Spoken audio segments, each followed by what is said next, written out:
आज झोन 8 कार्यालयात मुद्देमाल ज्यांच्या गेलेला आहे तसे सर्व विक्टिम्स त्यांना मुद्देमाल परत करण्याचा कार्यक्रम आम्ही ठेवला होता आणि याच्यामध्ये झोन 8चे 7ही पोलीस स्टेशन त्यांचा सहभाग होता. त्यांचे मुद्देमाल कारकून आणि अधिकारी त्यांनी जे मेहनतीने चोरीच्या आणि इतर मुद्देमाल जे रिकवर केला आणि मग कोर्टाची परमिशन घेऊन जे विक्टिमला परत करण्यासाठी सर्व पूर्तता करून आज असा टोटल 250 गुन्ह्याचा मुद्देमाल आम्ही परत केलेला आहे आणि त्याच्यामध्ये मेजॉरिटी मोबाईल फोन्स आहे. त्याच्यामध्ये 200च्या वर मोबाईल फोन्स आहे आणि बाकी इतर मौल्यवान वस्तू जसे की गोल्ड चेन्स, कॅश, इतर वस्तू आहे. याच्यामध्ये जे विक्टिम्स आहेत ते सर्व इथे आले होते आणि इथे एक चांगला कार्यक्रम झाला. त्यांना मुद्देमाल रिटर्न केला, त्यांनी पोलिसांचे आभार व्यक्त केला आणि असा कार्यक्रम आम्ही नेहमी करत असतो.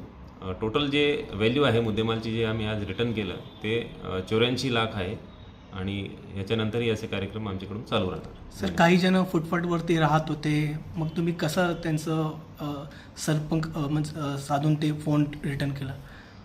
CIR पोर्टल मार्फत आणि बाकी इतर जे टेक्निकल आमच्याकडे एक्सपर्टीज आहे आमच्या लोकांकडे, त्यामुळे आम्ही त्यांचे शोध घेऊ शकलो आणि ते सर्व काय मोबाईल त्याच्यामध्ये जुने पण गेलेले आणि काही रिसेंटचे पण आहे.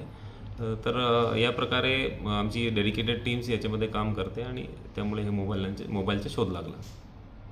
त्याच्यामध्ये काय चॅलेंज होता सर? एवढं केस तुम्ही रिकवर केलं, त्याच्यामध्ये चॅलेंज कुठला होता? ते व्हेकलमध्ये होता, सोडण्याच्या बुद्धी होता, या आपले मोबाईलमध्ये होता? तुम्ही रिकवर कसं? मुंबई आणि बाहेर पण म्हणजे जावं लागलं. टोटल एक्सेस किती आता जाऊ फक्त एवढं सर?